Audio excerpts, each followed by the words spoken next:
From me, I'm going to turn it over to Miss Jeanette Sheliga, who is so gracious to give us her time and expertise. And I'm going to just tell you, she's a top-notch speaker. She does this all over the place. Setting the bar. Yeah, I know. I'm We're really live putting on the pressure on. Facebook right now. Yeah. Pressure, right? I'll turn it over to Jeanette. Thank you for being here. Thank you guys so much. So, like she said, my name is Jeanette Sheliga, and tonight we're going to be discussing land records and Sanborn Maps and how they helped me break through my brick wall that I had on the one side of my family tree. So tonight our program agenda is going to be how we break through the brick wall, how to find land records on Family Search, how to find house numbers and other details using the Sanborn Maps, and then kind of putting it all together, not just from the Sanborn Maps and land records, but just how we piece all these little bits that we find on our ancestors and create their story.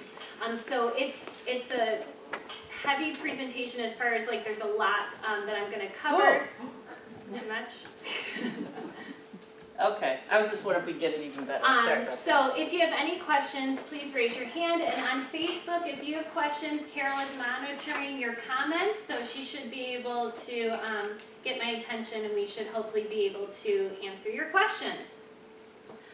So part one is how the land records broke through my brick wall. And I'd like to introduce you to my second great grandparents. We'll start with John. So they're John and Barbara Hetzel, and he's always been a mystery to me. He seems really friendly in this picture, but my great uncle described him as a mean old man that once threw a knife at him for making too much noise in the kitchen. From what records I could find, I knew that John was born in New York State, and I assumed near Buffalo because that's where he lived his entire adult life, but I couldn't find documents to connect him to his parents. So I set off to find John's parents, and I created a research question. And that was, who were the parents of John Hetzel, born in 1867, who married Barbara Gollitzer and lived in Buffalo, New York from 1889 to 1958. Now, he was born in 1867, but the earliest record I had found of him that I knew was him was 1889. So there's three types of research questions. There's identity, relationship, and event. This is an example of a relationship type of research question because I'm trying to link my research subject to other people in his family. So it started off with my question, who were his parents? So I searched, not necessarily research, because this was years ago, and we learn as we grow, and I searched and searched, and I could not find a link to John's parents. There was one census hit in the 1880 census in Buffalo that had a John that was my same age, and the last name was Hitzel, H-I-T-Z-E-L, and my John's name was Hetzel, H-E-T-Z-E-L, and how many of you have found a spelling error on the census record? Okay, so I went, hey, this is probably my family. So I waited a long time, I really did, and since nothing else came up, I decided to add this family to my family tree on Facebook so I could see what other shaky leaf hints Ancestry would give me for that family. And I did a lot of research. I researched the Hitzel family, I'm guessing, over a year. And I was thorough. I went to cemeteries in the snow up to my knees and uncovered some gravestones and took pictures. I spent hours in the Grosvenor room getting obituaries and vital records, marriage records, all this stuff.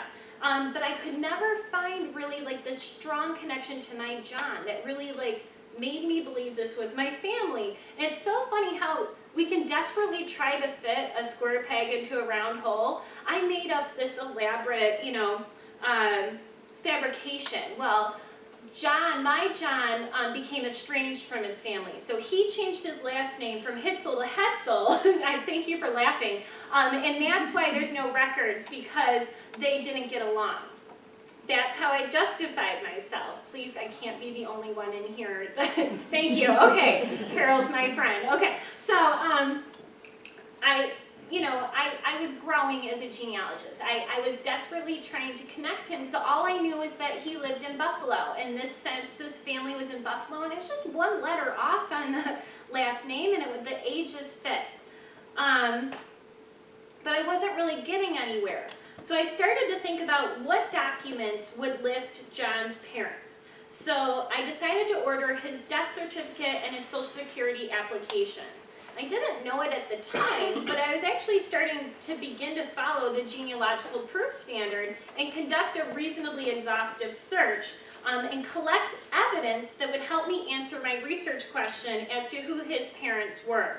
I also, at this time, started connecting with other cousins that were descendants of his, reaching out through Ancestry and stalking them on Facebook, sorry Facebook, and finding out what they knew about the family. So I waited 8 months, and the death certificate finally came in from Albany. And I thought, finally, yes, I have an answer. Now, John passed away when he was 91 years old, and on his death certificate, it said that the father's name was Michael Hetzel, and the mother's name was Margaret Mueller. But the problem is the informant was hospital records. It wasn't a family member. It wasn't one of his kids or somebody else that maybe, who gave the hospital that information? How did they know that his dad was Michael and his mom was Margaret? So I put their names on I probably didn't, because I still had Herman Hetzel on as his dad, on my tree. And so I started to wonder, well, which one is right? I had just kind of found that family in the census, and this is actually a vital record, but I don't know who told them who the parents were on this.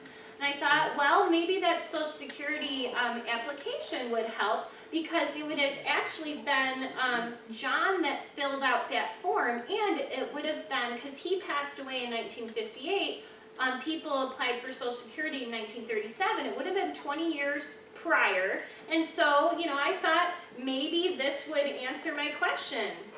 But no. Why would we want to make anything in genealogy easy? Because John, that he filled out his SS5 all by himself at the age of 70, he put that his dad was John Hetzel and his mom was do not know. What do you mean you don't know your own mother's name? Okay? So, a little frustrating. So, I had 3 possibilities going on right now. I had the assumption I made off the census that listed his parents as Herman and his mom is Louisa. Then I had the death certificate that the hospital informed that his dad was Michael and his mom was Margaret. And then I had the Social Security application that he actually signed himself, and he put his dad's name as John and that he didn't know his mother's name. Which one is right? Okay, it's hard to, when you have conflicting evidence, you have to figure out, which one weighs more than the other. And I wasn't ready to commit to any of those just yet. So as I had mentioned, I was connecting to other cousins, and I had been emailing my second cousin once removed, John, and he said that in one of his emails that he goes, oh, I noticed that John Hetzel's occupation listed him as furniture on his daughter's birth certificate. His daughter's name was Petronella, that's why it says Pets. And then he said, my dad told me John was born on Chair Factory Road in Elma. I wonder if he worked at the Chair Factory. I've also seen his occupation listed as plumber. So Elma, that's new. I had been sticking in Buffalo because, 1889 to 1958, he lived in Buffalo. I did not think to check Elma. So let's go see if we can find a Hetzel family living in Elma. And go. There we go. Sure enough, there was one. In the 1880 census, there was Hitzel, H-I-T-Z-L. Again, 1 letter off. No, 2 letters off, because mine was H-E-T-Z-E-L. And it had a John Jr. that matched the age of my John. And so this kind of went along with the Social Security application that he filled out, because the dad's name is also John. It has the mom's name listed as Margaret. But how do I know for sure? Comparing this Hitzel census with the Herman Hitzel census that I had in Buffalo, but I started to have this sinking feeling that maybe this one was right, because a cousin told me it was in Elma, and it matched the Social Security application that he had signed himself. So I'm starting to go, ruh-roh. I had that Herman Hitzel on my tree for a while. I continued to follow the family in the next two censuses, in the 1892 New York State and the 1900 federal, and it still followed the Hetzel family there, but of course two new spellings. In the 1892 one, Margaret is widowed, the mom, and it's Heitzel, and then in the 1900 census, it's actually spelled the way that my family spelled it, Hetzel. Now, John Jr. isn't listed on this because he married his wife in 1889, so I just assumed that his mom stayed in Elma and he had moved to Buffalo. So it's still, this is a good possibility that this is my family. So I had a day off from school, I'm a teacher, and I drove to Elma, because what else do you do when you have a day off and vacation? You go and you research your ancestors. So I went to the Elma Historical Society, and they didn't have too much. Of course, I was looking for Hetzel, Hetzel, and they didn't get really any hits, but they did have a map there, and I started to look at it because Cousin John had said that he heard that the family lived on Chair Factory Road. Now, this is a replica of the map that they had there. I had found it online, and you can see there's Elma, and then there's Chair Factory Road, and then I'm going to zoom in. You can see right there, it says J. Hitzel with an I, E-S-T, and then it says 52A. 52A means 52 acres. You can see a little box where the house would have been, or farm or homestead. But notice also on the map, there's kind of these boxes, and there's a 29. Okay, so that's the lot that his property was part of. So I left the Elma Historical Society and drove straight to the Erie County Courthouse. I was like, it's 1:30, I can make it. They close at like 5. And so I drove right there and I started to look for land records. At the time I took this, when I had visited, the building was under construction, but if you enter in, the land record deed books are down in the basement. And I sometimes feel that if I were down there and in a corner that nobody might find me for a day or two if I was in trouble. And so it's just aisles and aisles of these books. So to start with some terminology, a grantor is when someone is selling the property and the grantee is the buyer. So I knew according to that map that there was a J. Hitzel, who I thought was my John's dad, and that he owned property in Elma. And so I wanted to look for him in the grantor books when he sold it. And then I also wanted to find out when he bought the property, the grantee books. So I started with when he bought it. And so what you want to do is, in many places organize their deed books this way. They have two kinds for the same last names. Like they'll have the grantor books and they'll have the grantee books. So I wanted to start with the grantee books, but to show you what it looks like, here's pictured are the grantor books, and they're dated from 1913 to 1917. You can see it on the right-hand side of the book. So those block of years was the 9th series that Erie County did. You can see the 9 over there. So those were all the grantors that they had recorded for those 4 years, and then you look for the person's last name. So if you were trying to find a property that was sold in 1918, you're going to want to look in the 10th series, okay, in the next group of years. So you have to start with the group of years, then find the letter of the surname that you're looking for. At the beginning of each index is a table to help you find what page you're going to find your ancestor's name on. And so I was looking for Hetzel, H-E-T. So the first letter is there, then you go down to the second letter, and then the third letter is over there. So H-E-T would be number 371. But if you look carefully, there are ditto marks underneath 371. Any last name that went H-E-I-J-L-M-N or O-R as the second letter are also located within, and T is the third letter, within 371. So that's kind of nice if spelling changed a lot with your family, that maybe you might still find that record within those same pages if the spelling was similar. So I needed to find, in their index, page 371. You have to be careful though, because these books will give you more than one of each code page. So you can see right here, this is the 4th page of 371. Because there was so many names that it took more than one page of those H-E-H, all those like spelling options that could fill a page. They could go to a second page. And there was, they knew what they were doing, because if it was a certain like Smith or common name, you would find sometimes 12, 15, 20 pages of all the same number. And if it was a more unusual set of names, they might only have one page under that code. So I was looking on page 371 to see when he purchased the land. So I got the Grantee Index, and I found that John's dad, John, bought the property in 1878, and it says on here, it's in order of the date that it was recorded. So if you look here, you can see 1875, 1876, 1877, 1878. This is the deed, the date that they agreed upon, but it wasn't put in the book until the date that, this is when they signed it, but the date it was recorded is when it was put on. Because sometimes people wouldn't want to necessarily pay the money to have it recorded, and so you might not find a deed recorded until many years after the fact.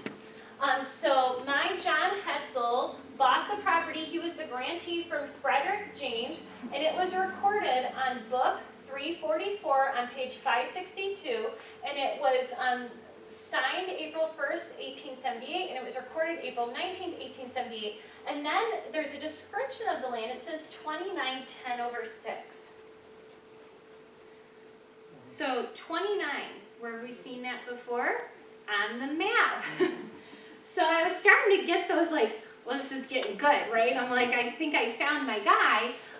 So I think that this is probably that property. So then I had to go find book 344, which sometimes a book can be called a liber, and these things. So liber 344 on page 562, and I did. And so here is the deed that I found, and just blowing it up, it says. They're showing, okay, so there it was showing that John Hetzel, the town of Alma, Erie County, New York, spent $1,200 and bought 52 acres. And there's descriptions about the land, and I'm not going to get into that, but there's chains and links, and it can say the property went from this tree to that stump to this wall, that type of thing. So now I found where he bought the land. This was very exciting. Now I wondered when he sold it, because the map indicated EST, meaning there was an estate of some sort. So I wanted to switch to the Grantor Books. And I finally found it in 1911, because I kept looking through those index books for all the, on page 371s, because it's 371 in all the series.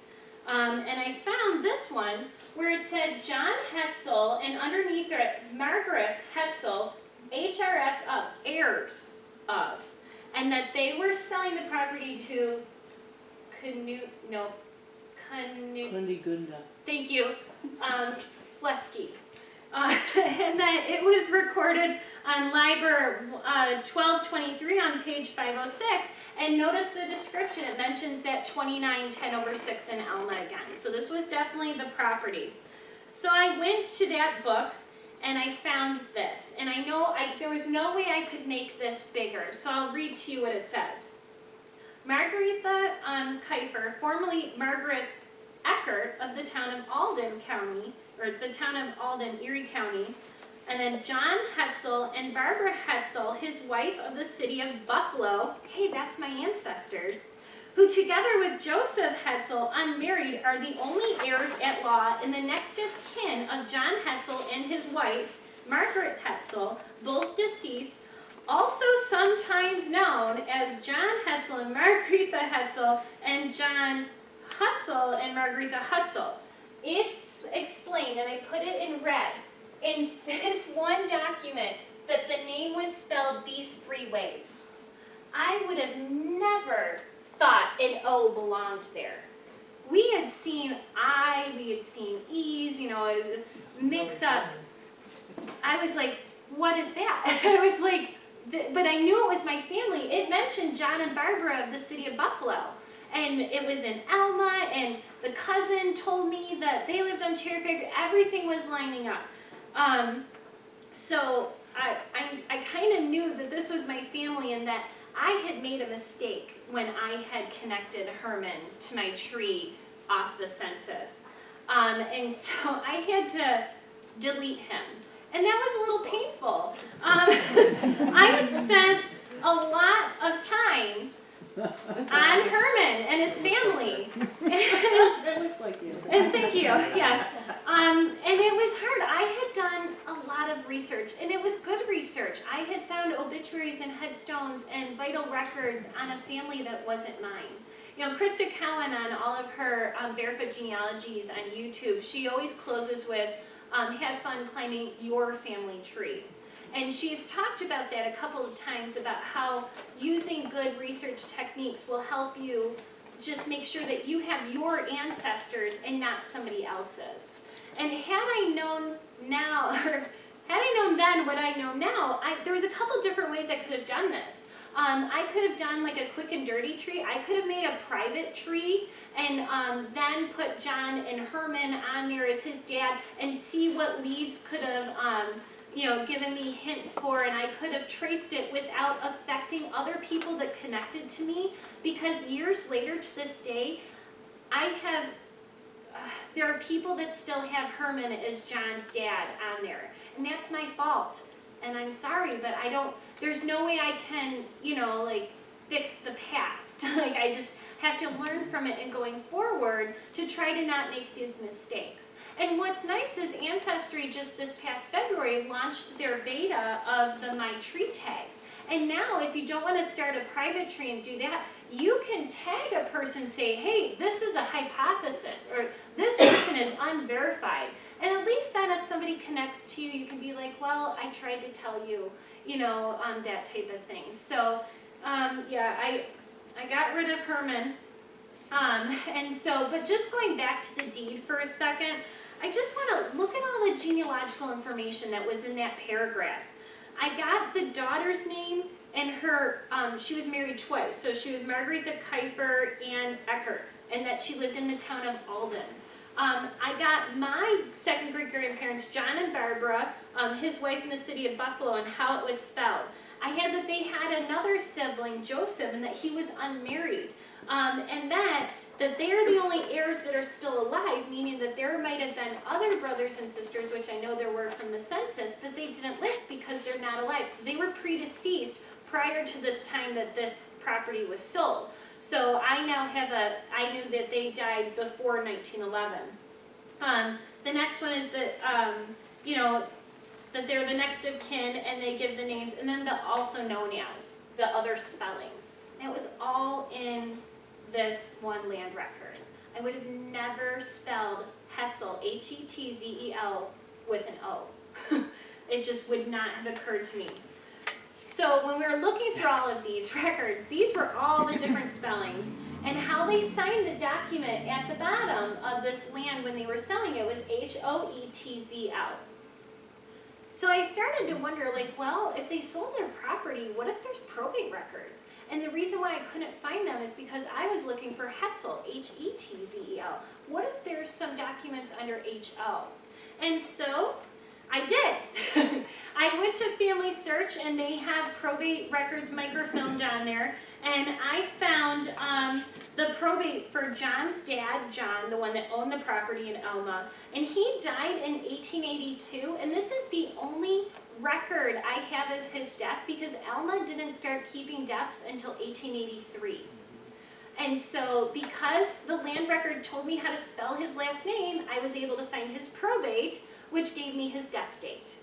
And so how one piece of the puzzle, then you can start to connect other pieces. And so living so close to Erie County, a lot of times when they do these microfilms for Family Search, they don't always pictured the entire file. So I ordered his probate file from the surrogates court, and they had in there his original will that he had signed in 1881, my third great grandfather's will, and I got to hold it in my hand. I would have never found if it wasn't for that land record. And you can see how he spelled his name, and this wasn't a person that signed X as his sign, you know, like his signature is the X. From the shakiness of it, compared to the handwriting where the clerk or whoever had signed it, you can see the nice cursive. My guess is that that is his handwriting and not someone else's. And you can see that they put the umlaut over the O, which I haven't really got too much into German, but it's my understanding that that stands then for O-E. So H-O-E-L-Z-L is how he felt his name was spelled in his own handwriting a year before he passed away. So I got the dad. I know the mom's name is Margaret, but you know, I gotta find her maiden name. So this is just this past summer, I was visiting with my great aunt and uncle down in Cheektowaga, and they had shared with me this newspaper clipping that they had saved about the golden anniversary for John and Barbara. Now, I don't know what paper this says out of. I have checked Fulton and newspapers.com. It's not pulling up for me. So talk to your cousins, because you never know what they might have that you don't have. And so it says in the article that they were going to renew their vows at the church where they were wed. Okay, which was St. Mary's Church in Lancaster. Now this was surprising to me too, because I had kind of told that weddings tended to be at the bride's church, and I knew her church in Buffalo, and I had gone to the Grosvenor Room, and I was looking at all of the churches. I couldn't find the Hetzels in there. And again, I was frustrated. I wasn't looking at Alma. And so I decided, well, maybe, what if this is right? What if they did get married in Lancaster? I Google mapped it because I didn't know how close Alma was to this church. And, you know, I had a couple times had reached out to different churches in Alma, and they kind of turned me away. No, we don't have it. No, we're not going to share with you. And I mapped to this church, and it was 6 or 7 miles away. He was born in 1867. That was, in my opinion, I know that our ancestors were more mobile than we often give them credit for, but for every Sunday to horse buggy it, 7 miles to me when there was churches right in Alma seemed a little unrealistic, but I got nothing else to go on, so we'll give it a try. And sure enough, good old family search had that church microfilmed and digitized, and I found my John's baptism from 1867 listing his parents, including his mother's maiden name on there. And I did check his siblings, and it is the mother's maiden name. It correlated, it was consistent between all of them. So I was finally able to answer my research question, who John's parents were, and I don't know how he pronounced it, but it was John Hetzel and Margarita Abel. And I don't think I would have gotten there, or if I would have gotten there, it would have taken me years and years more longer if it hadn't been for that one land record that showed me the AKA, the also known as, and how to spell his last name. So that is the end of part 1 of the presentation about how the land records solved my brick wall. Is there any questions on what we went over so far for that portion of the presentation? Yes, hi Facebook. Hi. On Facebook, Karen had a comment. She says, if you find a mistake, like Herman, she thinks it's a good idea to contact those that have the wrong info on Ancestry to give them the new correct info and supporting reasons so they can learn too. Yes, and that's really good advice, and I will do that. I'm a teacher, so I've got the summer off coming up, and I will contact, I think there's 2 families yet that still have him connected. The rest of the cousins that I had been in touch with, we did correct it, and so that's really good advice, and I promise to do so. Scouts, wait, this? I will reach out to them, because I feel guilty. That was my fault. I didn't know though, and we all need to try things out and to learn and grow as we're researching. So, ooh, okay. So, what we're going to do is now go on to part 2, which is how you can find land records on Family Search without having to drive to places. But it's sometimes fun to do so too. So we've done John. So let's move on to his wife Barbara and have some fun because her parents, her dad bought a lot of property in Buffalo. So Barbara lived from 1866 to 1954. And if you go on Family Search, one of the record collections that they have is called New York Land Records from 1630 to 1975. Okay, so when you go to search and you go to browse all collections, the one that I found is I went to, narrow down the results to United States, then New York State, and New York Land Records, 1630 to 1975. I see a couple people writing, so.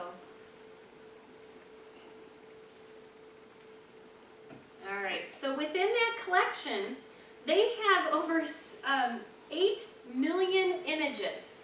So that can be a little daunting, and you're like, especially when you see this next slide. When you click on browse through the 8 million images, it says, okay, what county do you want to browse in? So I wanted to look in Erie County, so I'm going to click in Erie County. Then you see this, and that's when you're like, nope. I'm not going through all these page by page looking for my ancestor. So if you remember that even though these links look intimidating, it's just one link per book in that basement. Okay? So just like how I found the index book, I found my ancestor in it, I found their name, it told me what book to go get. I then went and pulled that deed book off. Each one of those links is just a book. Okay, it's just a matter of finding it on the list. Okay, so just again, the grantor is the seller and the grantee is the buyer. And so we just need to find the link to the indexes. So you have to scroll through that whole list until you find the Grantor Grantee Indexes. And remember that they're divided by years. Those series are in years. Okay? So here is an example of the Grantee Indexes. And I use those red lines to just kind of separate out the series. Now they called this series on Family Search volumes. So you can see the first 3, that group of years was 1808 to 1859, which is volume 1. And there was 3 books. The surnames A through F, then G through Q, then R through Z. Then the next series was 1860 to 1874. As the area began getting more and more populated, they couldn't fit as many names in a book. And so the years started to get smaller and smaller.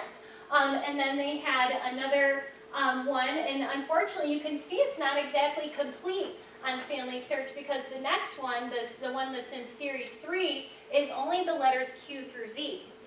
So hopefully the name you're looking for is there. If not, you have to drive to Erie County.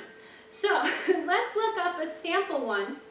I want to find Barbara's dad, Michael. He bought a lot of property. And on in the 1855 New York State Census, it said he owned property. So at one point he was a grantee. He bought property, and it happened before the 1855 New York State Census. So lucky for me, when the Erie County became the daughter county of Niagara, I believe it broke off from us in 1808. That's when they started keeping their records, and it was all in the same book. And I'm looking for the last name Gollwitzer, Gollwitzer. And so I'm going to go for that book right there. So I'm going to click on it. And if I just scroll, and again, it's the same as the book. If I just go to the next slide, it's going to show the book open, and there's that table that'll help me figure out the code number. So G starts. So you go down, and I left this in here because this is typical what happens to us when things are smudged and everything. You have to find the O and then a cross under the L, and it's 301. And actually, I put my little red box wrong. It's actually the ditto marks underneath the 301. So I need page 301. But please note, the series, letter A starts at page 1, okay? I'm in letter G. The G book starts on page 278 because it goes through the alphabet. It's not each book doesn't start on 1. Okay, the G book starts on 278 and ends on 317, and then the H book starts on page 318. Okay, so it goes through the whole alphabet. And don't forget that there could be more than one page 301. You know, if you don't find your ancestor on the first page 301, make sure you look for the next one.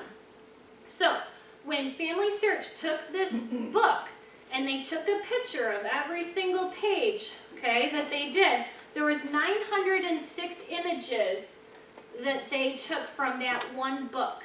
Now, I have to find code 301 page, but I can't type in page 301 in there because the code started at 278. So you kind of have to guesstimate.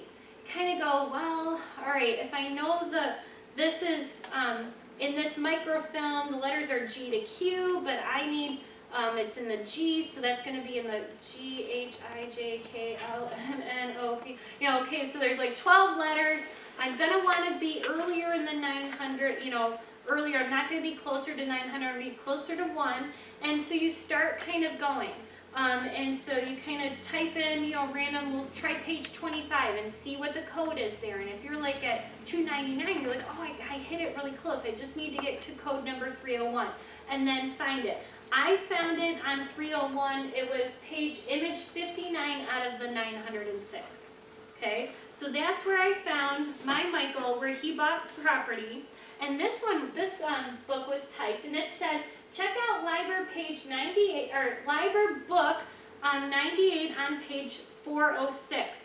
So if I was in the basement, I would put the index book back, and then I'd go down the aisle until I found book 98. I would pull that off the shelf, and I would open to page 406. But you're at home, you've got your slippers on, you're having some fun. Okay, so you have to think about what these books looked like when you're down there. Then you have to go back to that huge, intimidating list of links and find book 90, was it 98? Yeah, book 98, which is right there. So when they microfilmed, they did book 98 and 99 together. So make sure that if you're looking and you want book 99 and you go to a page that you're not in book 98 too, when they microfilmed 2 books together in the same one. So make sure that you're careful about that. So I found it, of book 98 and 99, there was 1,143 images, and I found the one I was looking for on page 392. Here it is blown up, and the deed says that for $150 he purchased a parcel of land in the town of Black Rock, Erie County, that was part and parcel of the southwestern part of Lot 22 in the 11th Township in the 8th range of the Holland Land Company survey. Okay, that this lot was known and distinguished as the south half of lot number 215, and that there was an accompanying map recorded in the office of the clerk of the County of Erie in Liber 90 of deeds on page 331, and that because he only had the half of it, it was 25 feet front and rear by 109 feet deep. Okay, and it was on the west side of Adams Street. So they mention a map. There's a map recorded in book 90. So I go back to the intimidating list. I put that book back in its slot. I pull out book 90, and I find the page that they're talking about. Sure enough, there is a map. And many deeds referred back to this map. You can tell because the book kind of easily opened to that page. They kind of glued them into the pages there. And when I blow it up, it said that he was the south half of number 215. And the lots were 50 feet across, but he only got 25 feet of it. Okay, so I went to Google Maps, and if you look at these houses on Adams Street, you can see they're really skinny yet very long. You know, across the street, talk about get to know your neighbors. You know, there's not even room for a driveway in between these properties back then because they didn't have cars that they needed to park. So they built their houses, you know, they had 25 feet across. So that was the end of part 2. Any questions on using family search to kind of find those deeds? No. You hanging in there okay? All right. We're going to move on to part 3. Okay. And what I would like, Shelley, can you please turn off the lights for me? Sure. Thank you. Sure, sure. There is a video on YouTube that I really enjoyed, and it's going to teach you about Sanborn Maps much easier and with visuals than I could for the history of them. And I don't know about you, but I was confused at first thinking, because we live so close to a place called Sanborn, that that's what a Sanborn map was, but it was the name of a company. So I'm going to switch it over to YouTube, and we're going to watch this video. It's only a couple minutes. Yep. Hey Facebook, this is what happens when you're live and you want to click on something and it doesn't go. Oh, I'm not offline. There we go.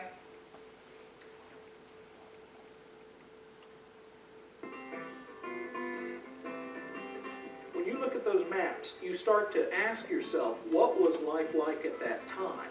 You can see how the homes were lined up. You can see how the streets began to develop. You can see where the chapel was located. And you actually are seeing the history just by turning the pages of each of those maps, one after the other after the other. Fire insurance maps first came to New York City in approximately 1849, 1850. The fire in 1835 was in Lower Manhattan, on the east side of Manhattan, and it wiped out blocks and blocks and blocks because, you see, there were no fire departments then, and fire was a very, very terrible element in living in a city. Daniel Alfred Sanborn founded his company in 1867, trying to create for insurance companies, fire insurance company maps. The more detailed the map, at least at that time, the easier it would be for the insurance company to assess the fire insurance risk. They could tell how close the structures were to one another. Was it a wooden structure? They could tell the nature of the neighborhood within which the structure stood. Those sorts of things were the kinds of things that would help them at a glance to begin to assess, is this a high-risk area, is it a high-risk structure, and how am I going to go about deciding whether I want to accept that risk or not when I insure it. These maps showed everything from what was it made of all the way down to, is there a chicken coop behind the structure? Is there a doghouse in some instances? I'm an urban archaeologist. Just recently on East 21st Street, a developer was about to build over 2 former house lots. So I was asked to do a study to see what might be there.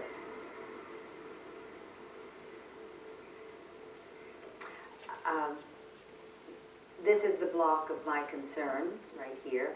It's between 2nd and 1st Avenues and between 21st and 22nd Street. There is nothing built on them in 1849. Then it was becoming an urban environment in this part of the city. These little dashed lines show sort of a meadowland or a wetland. The elevated line had come in the early 1870s, and it becomes easier to get here and get to work, and obviously it develops. If you were to walk down the block, you might not think that things had changed that much, but if you could take an aerial view and go into the backyard of the block, you would see that more had gone on behind. There were more brick structures behind. There are back houses that weren't there earlier. What these could be a back porch. They could be, like a mud room, or they could be a water closet. The heyday of the Sanborn Map Company was really the roaring 20s, and the company had over 1,000 employees.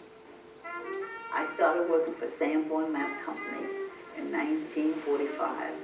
When I first came, it was really quite old-fashioned. We also have pictures showing how they started it.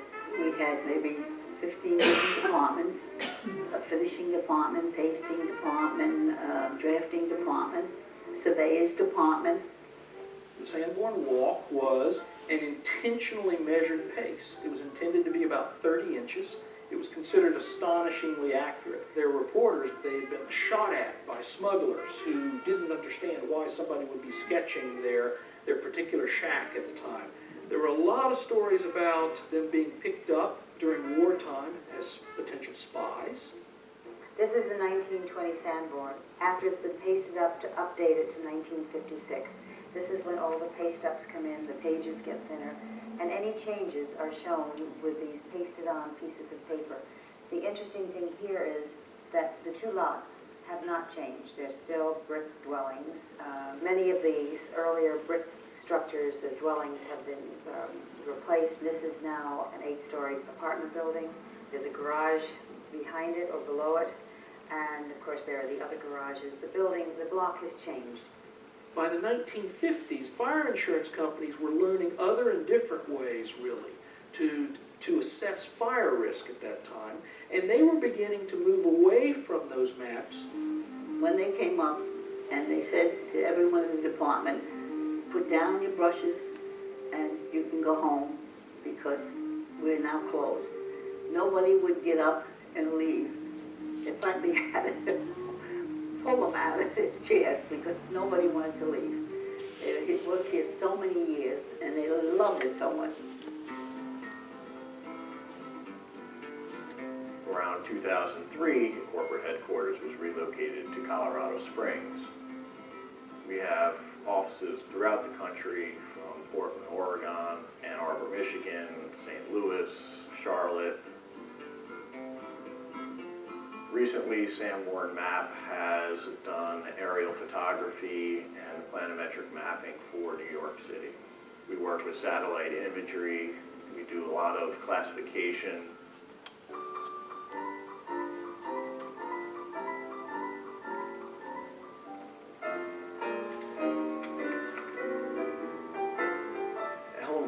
Works in the finishing department for the Sanborn Map Company. The traditional business of updating the fire insurance map has been dwindling over the years, and the reason for use of those maps in the hard copy format is the instant ability to look at a page and get the sense of exactly what the neighborhood is like.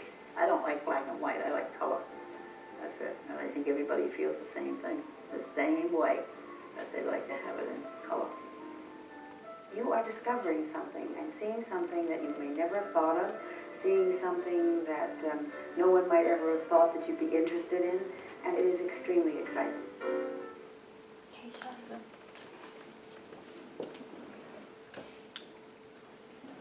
All right. So if you want to look that up on YouTube to watch again, that's called The Story of Sanborn Mapping Company. And the channel is Jim Epstein, Epstein. The Story of Sanborn Mapping Company. So, the Sanborn maps were each drawn to a scale of 1 inch to equal 50 feet. And each page was 21 inches by 25 inches in size. They were fairly large. They would have a key in the front of the book that would describe to you what their markings meant.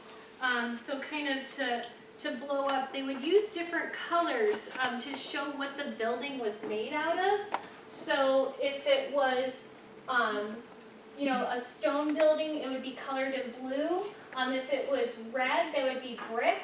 If it was that yellowish color, that would be a frame building. They would indicate how tall it was with a number for the stories. They would also show you how many windows there were on what floor. Window opening on the first story, window opening on the second and third stories, so with the dot and the slash, and you can read those keys. You can actually, if you do a Google search for Sanborn legend or key, there's a PDF that you can download that describes all of these. But what's most interesting from a genealogist standpoint is that it would include the house number. And so the house numbers shown nearest to the building are official, or actually, and the old house numbers were shown furthest from the building, because sometimes the names of the streets and the house numbers would change. So where you can find some of these, if you're looking for them, is the Grosvenor Room has them in the Buffalo Public Library. They have many of them for the Buffalo area. And then they have a binder that sits next to it that has a street index where you can look up where your ancestor's house was, and that can tell you what book it was. And this is just an example of what the pages look like inside the binder. So similar to how the land deed books were, the Sanborn maps were also done in chunks of years. So I put like a red line to kind of show you.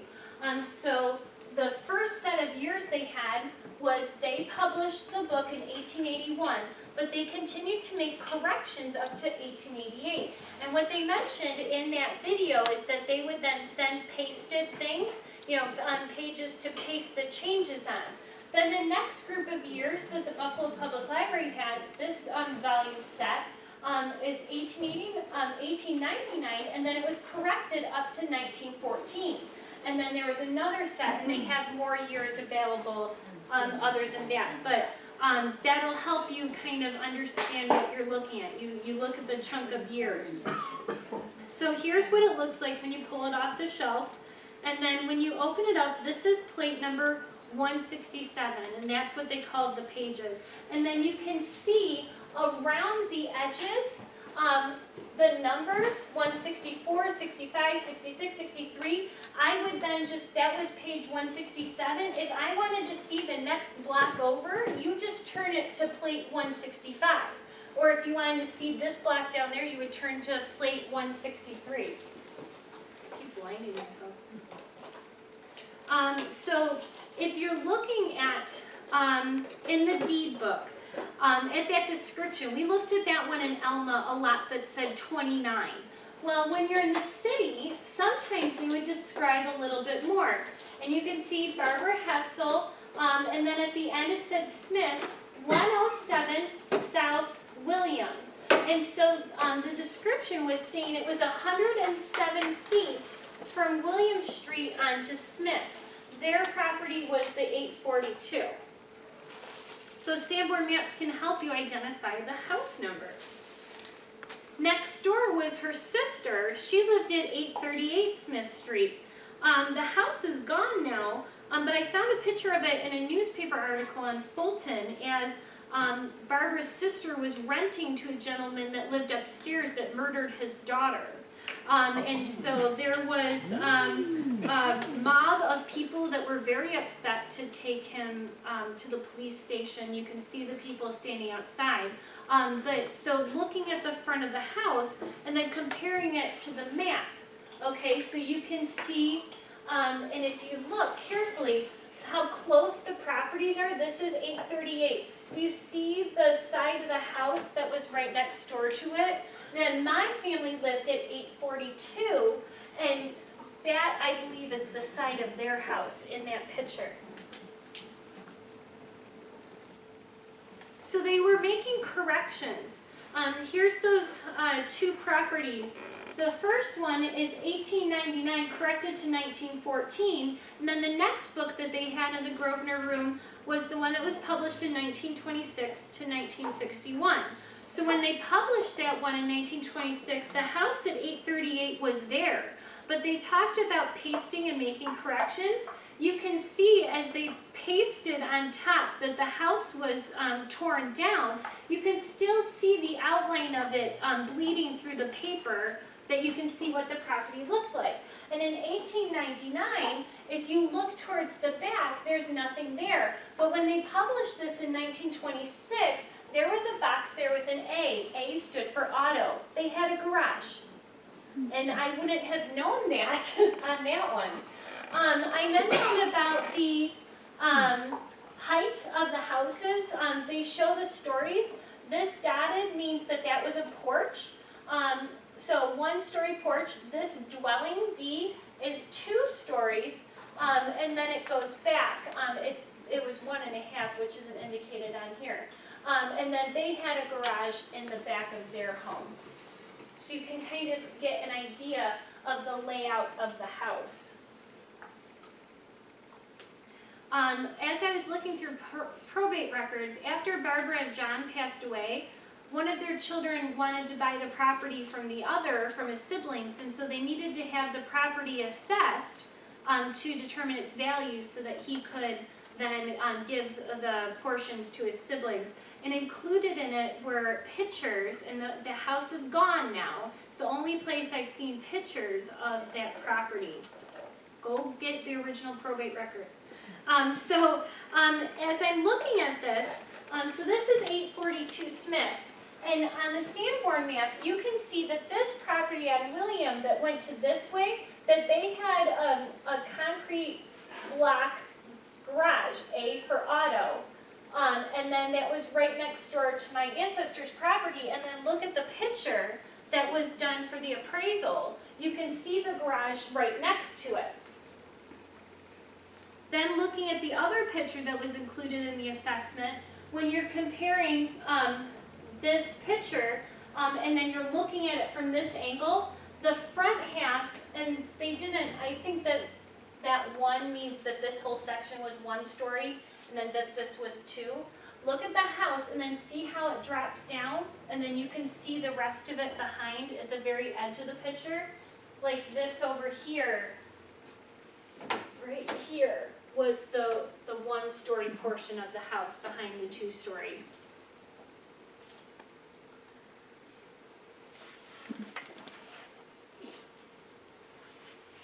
Nope, I already talked about that. Forget that slide. So here's a Google Map image of what it looks like today. Right here would have been where that garage was on the William Street property.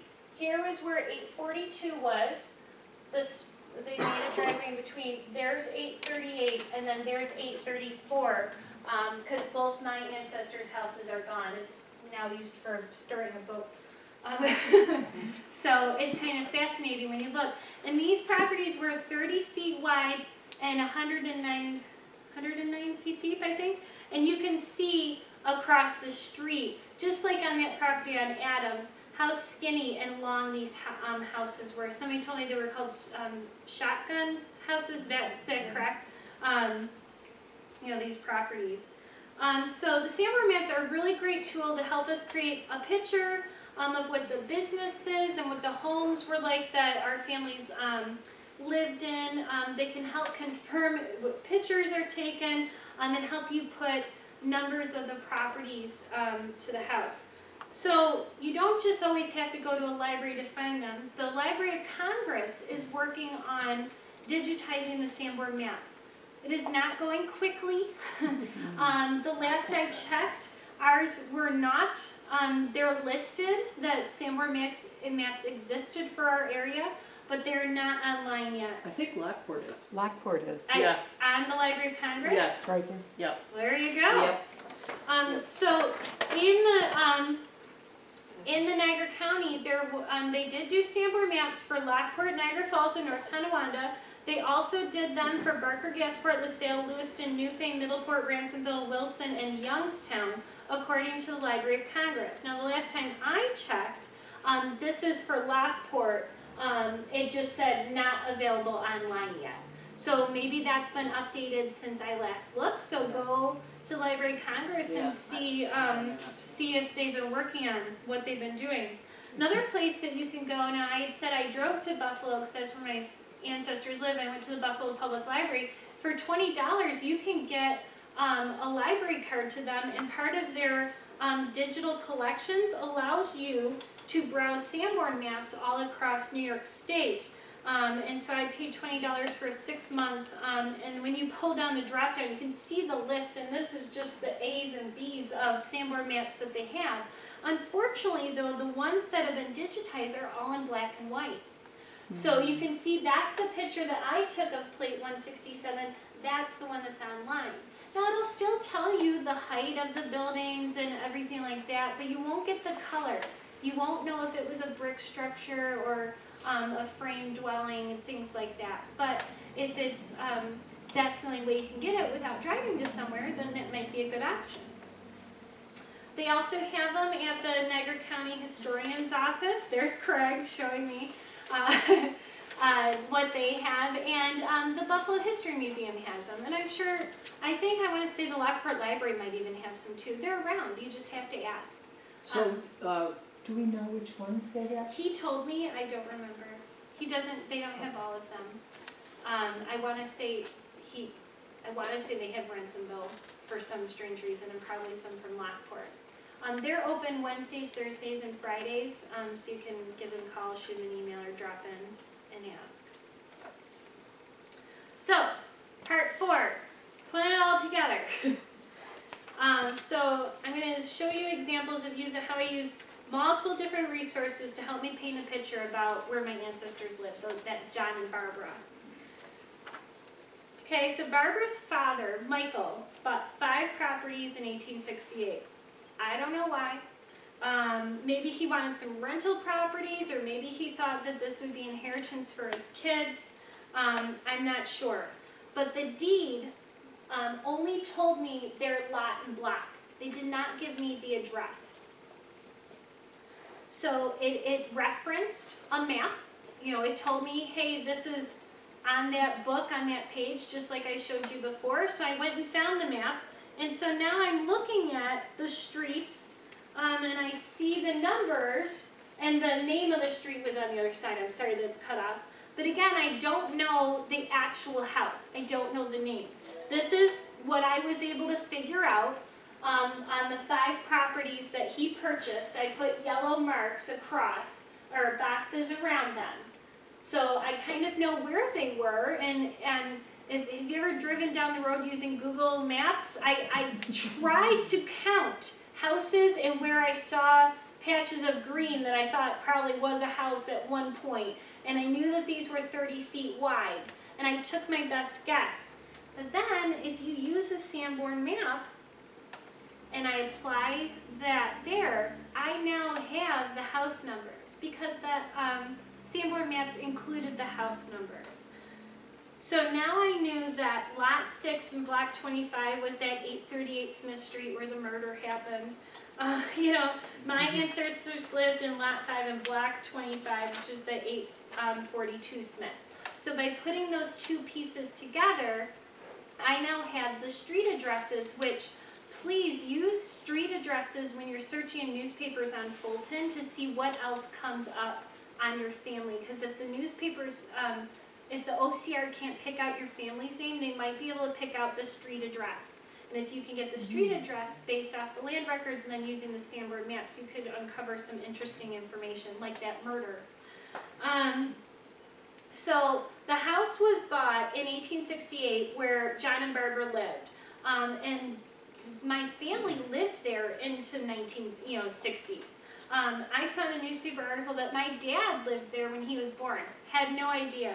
There's over 18 members of my family that lived in that house, that family homestead from the 1880s to the 1960s. I actually even started to make a list of every reference I could get, because it just fascinated me that 12 people of all these different generations could live in this one street, one home.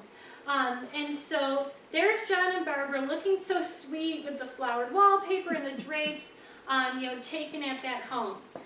But if you remember, when they passed away, their son went to sell the property. He had to get that appraisal. And so I read through it. I got this in the probate records at the surrogate's court. And I started to get a picture. It was very interesting because they would describe the sizes of the rooms, but then they went into more details. The front veranda is in very poor condition and should be removed. The roof is in poor condition. The brick chimney needs repointing, etc. The 2 rear sheds are a fire hazard.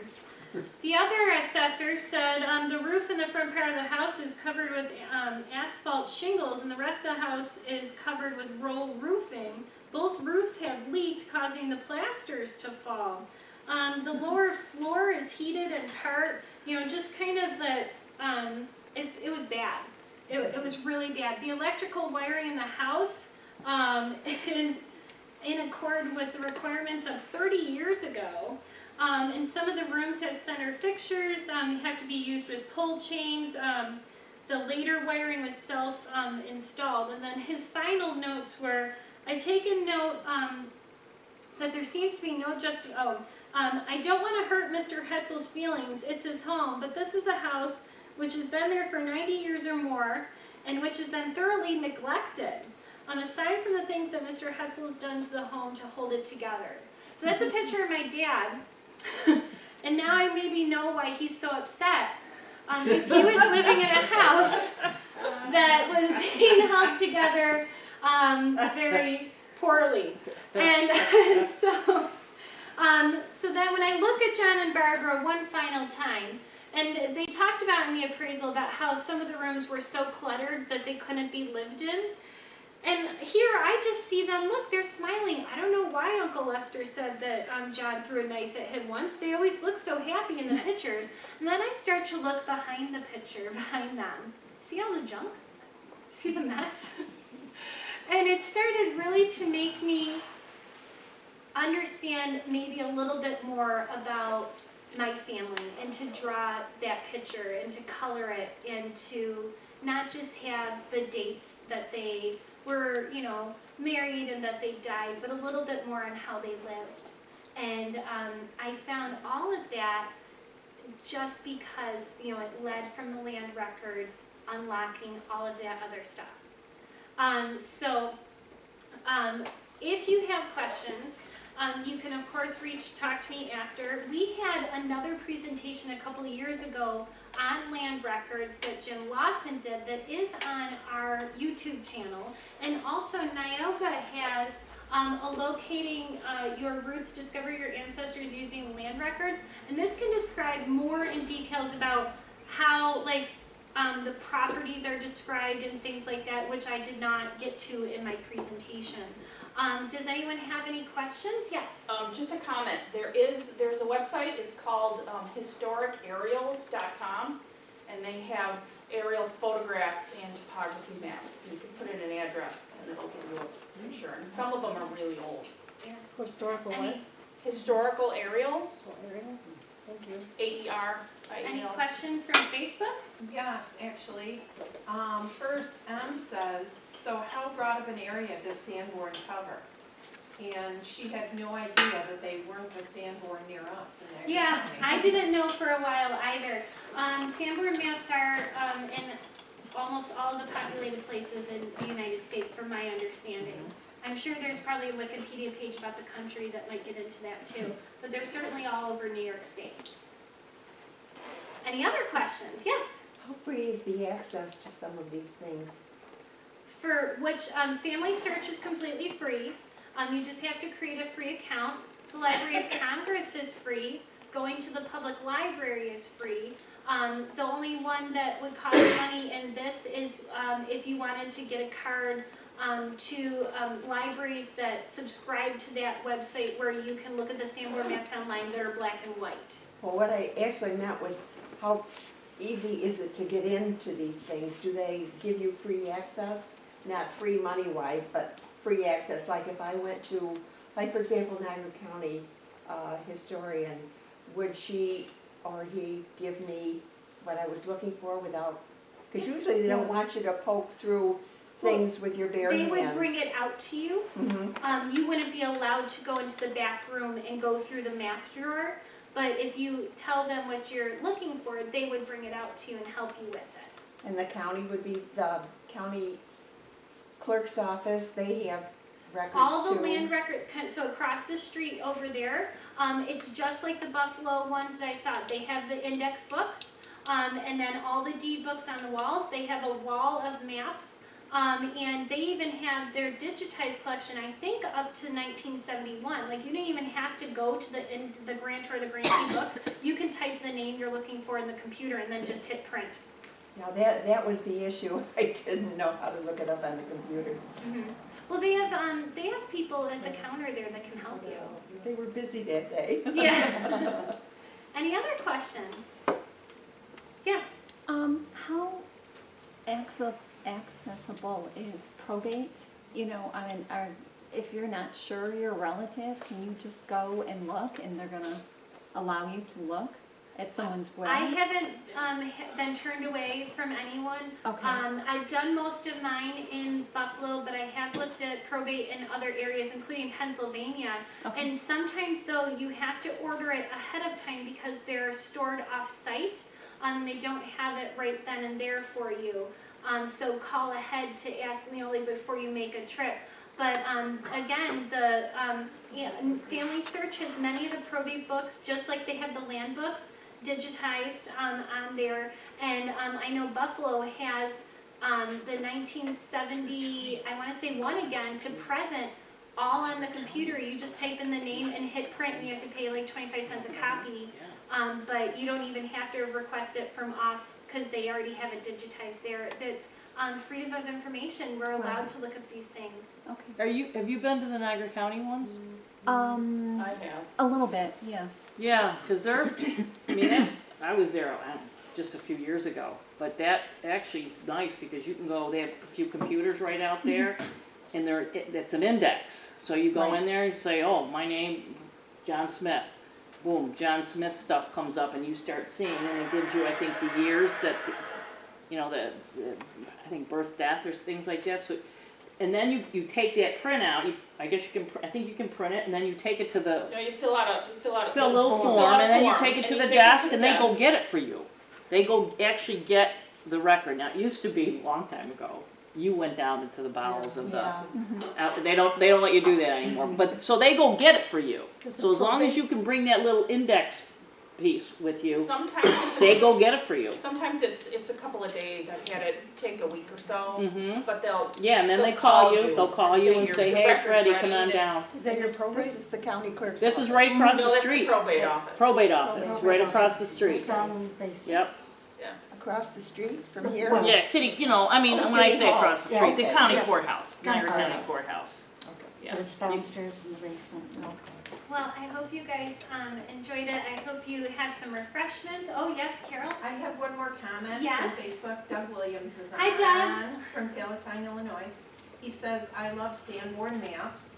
Last summer, he did research in the Buffalo maps at the Grosvenor Room and found pencil annotations on several properties of his ancestors. The librarians have never noticed those marks on the maps. The annotations are likely policy numbers and value amounts for the buildings shown on the map. Several properties had erased annotations that could still be deciphered, perhaps showing previous policies. Nice. Thanks, Doug. It's good to, see you from afar. And Barb is on too, Yeah. from Illinois. Nice.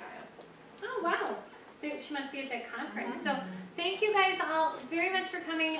Please give me those surveys for the programs for next month and for next year, and enjoy your summer. So thank you. Please, refreshments.